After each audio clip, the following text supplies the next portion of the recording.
Hi, everyone. Does Elon Musk hate Bitcoin? That's what I'm going to dig into here. I'm going to walk through the previous companies that he started. Is he with the government? Is he against the government?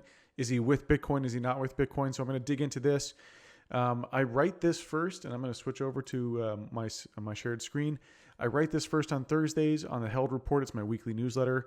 And before we begin, I want to give a shout out to Leadin. Leadin is a great place to earn a yield on your Bitcoin. Remember, when you earn a yield on your Bitcoin, you are taking risk to earn that yield, so be careful. But I personally store some of my funds at Leadin, so I have a sheet that I'll share at the bottom here, which shows how many Bitcoin I have over at Leadin. I would definitely recommend that you go check it out and try to earn a yield over there. It's a great, great company. All right, switching back over. So Bitcoin, to zoom in, over the last couple of weeks, Elon Musk has kind of, made the Bitcoin market and made the price of Bitcoin go up and down. He's been kind of all over the place, right? And I really wanted to write this article to dive in on does Elon matter?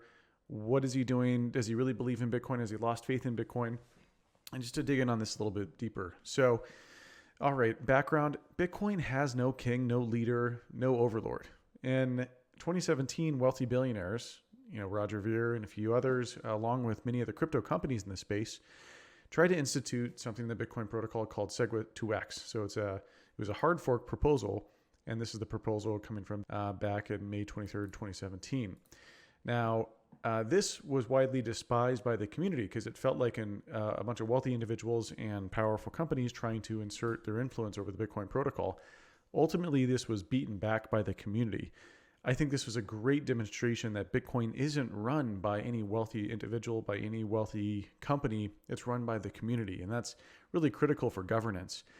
Now, a few days ago, Elon Musk, one of the wealthiest people in the world, and he had previously bought Bitcoin with his company Tesla and on a personal level, tweeted something out that was conflicting with his feelings on Bitcoin.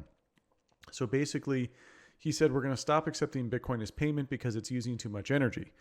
Well, many of you who've already known me have heard my thoughts or read my articles on Bitcoin's energy consumption. Bitcoin's energy consumption is a good thing. It's not a bad thing. And so what was really bizarre is he had this first statement, and then the day later it escalated a little bit more, where these are really big misconceptions. It shows a few things, and I'll dig into this in a minute.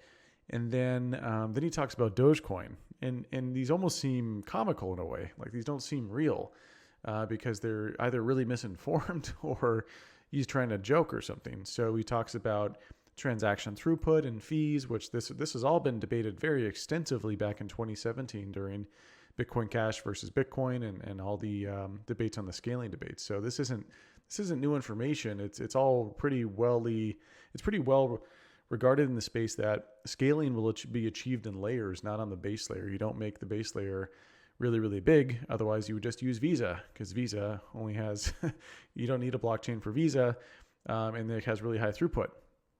And then as of a couple of days ago, he reversed his position where during the Bitcoin dip, he said Tesla has diamond hands, which was kind of bizarre because he just kind of shit on Bitcoin before, but now he's cool with it. And then what's even weirder is that Elon actually replied to a tweet of mine. So I tweeted a joke about Bitcoin energy FUD, and then he laughed about it. And this was before all this, before he wrote that part from, before Tesla and him, before he and Tesla publicized all that information about Bitcoin being wasteful. So a really bizarre, back and forth. And to give you some perspective here, so here's the price of Bitcoin, and right now that green dotted line is where we're at right here, price-wise, so 37,500. This is a Kraken product, by the way. This is called CryptoWatch. CryptoWatch is an awesome way to check the price of Bitcoin or any other crypto asset.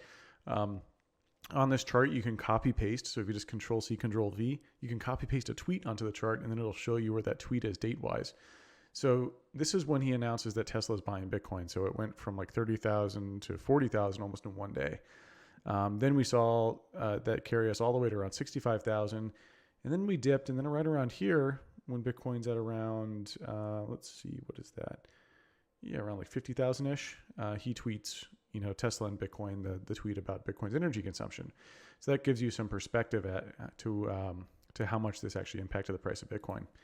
Now, what are his motivations here? Well, he didn't do any due diligence when he bought Bitcoin, which is kind of bizarre, but not out of the realm of possibility, which means that he doesn't understand the trade-offs between scalability and decentralization or energy consumption or transaction throughput or any of that. I think this would be the most disappointing one because I'd like to believe he'd spent at least a little bit of time looking into it if he spent $1.5 billion on a company level. B is that he's trolling. He likes to troll a lot. Trolling means he's kind of like making fun or joking around. I think this is a decently high probability. And then C has another agenda is virtue signaling. Virtue signaling means I'm trying to signal my virtue even though it's not actually doing anything good. It's just signaling virtue to resonate with my audience. So, I think B and C are the most likely ones. I don't think it's A. And I think when we dig into this a little bit more, there might be some interesting things around option C, which is the more, because the trolling one is like, okay, Elon just finds it a joke because he loves Dogecoin and has kind of leaned in on that. And he must know that Dogecoin is a joke, right? I think that's why he finds it so humorous. I think C is the most likely option. And when we dig into, so if B and C are the most likely, C is probably my top choice. When we dig in a little bit here, Stefan Livera made a great point that Tesla actually made more money hodling Bitcoin than it did selling cars. So, Tesla, the company isn't exactly in a great financial position. Sales are going well, but they're not exactly generating a huge amount of profit. So if Elon needed to sell Bitcoin to cover a loss or to plug a hole, he could use this as a guise to go state that, like, okay, hey, I said I wasn't interested in Bitcoin anymore and I needed to sell Bitcoin. Oh, coincidentally, that bumped up our financials this quarter. So that could be an option. Okay, now I'm going to take a quick break and give an announcement from one of my sponsors. The sponsor is CryptoTag. CryptoTag is the best way to store your Bitcoin backup. So the Bitcoin backup is that 12 to 24 word phrase. And what you do with the CryptoTag is on the back here, you etch in, they have a little stamper, you stamp in, so let's see, there we go. You stamp in your mnemonic, the 12 to 24 words. This is made out of titanium, which means that it is crush-proof, water-proof, fireproof to some degree. It's got one of the highest melting points of any other metal. So this is a phenomenal way to back up your Bitcoin. Definitely recommend it. Okay, back to the article. So that could be an option. But I think if we dig in much, much deeper into the sectors in which his businesses are in, I think we understand that he's in this kind of weird limbo between governments and crypto. So he works in some of the two most regulated industries out there, transportation and the military industrial complex / so he works in like automobile, and he also works in, he works in like the space industry. So he often embraces regulation when it suits him, but then fights it when it doesn't. For example, before Tesla, you used to, state regulators required you to sell cars through a dealership. You couldn't sell cars directly to consumers for some crazy reason. And this existed for almost 80 years. Kind of nuts that this was around for this long. Tesla actually had to fight dealerships and state governments to sell cars directly, which was absurd. Like, who cares? Of course, like what? There's no debatable regulation that would be needed for a car manufacturer not to be able to sell cars directly. It's absurd. So that's where he had to fight regulation. But then on the flip side, he likes to take subsidies from the federal government. And when we look at the amount of subsidies that he's received over $2.5 billion in state and federal subsidies for Tesla. So, he's kind of in a rock and a hard place of like, he embraces regulation when it suits him, but then he also challenges it when it doesn't. Same with SpaceX. So many of NASA's partners, Boeing, Lockheed Martin, these are part of like the military industrial complex. They kind of control a ton of things. I'd recommend you Google this. The military industrial complex is this massive, massive part of like this huge onerous government kind of cancer where, the amount of government spending that occurs for defense is massive in the United States to the tune of hundreds of billions a year. And these companies influence the Pentagon, they influence Congress and the president to go spend more and more on their $1 million missiles, on their $1 billion planes. I mean, the stealth bomber is $1 billion per plane, or the $1 trillion fighter jet program, like the F-35 fighter jet. That's the military industrial complex. And when we look into this, Elon, when he created SpaceX, the United Launch Alliance, which is Boeing plus Lockheed Martin and a joint partnership, they actually had a no bid contract with the Air Force, which is just nuts. So there's actually a couple times he had to sue the Air Force. One was in 2019 because they gave contracts to the ULA and other companies for unbuilt, unflown systems where SpaceX had fully functional systems. And then back in 2015, he had to sue the Air Force because the Air Force had given, let me look up this number. It was crazy. Let's see. They had 36 rockets, $11 billion deal with no bid. Essentially the Air Force had given the ULA this deal without letting anyone else bid on it, which is insane. I mean, that very much shows the kind of ingrained, like really kind of gross relationship between the military industrial complex and the government. And so Elon had to build a business in that environment. And so he had to fight that. At the same time, he takes billions of awards from NASA to go launch different initiatives for them.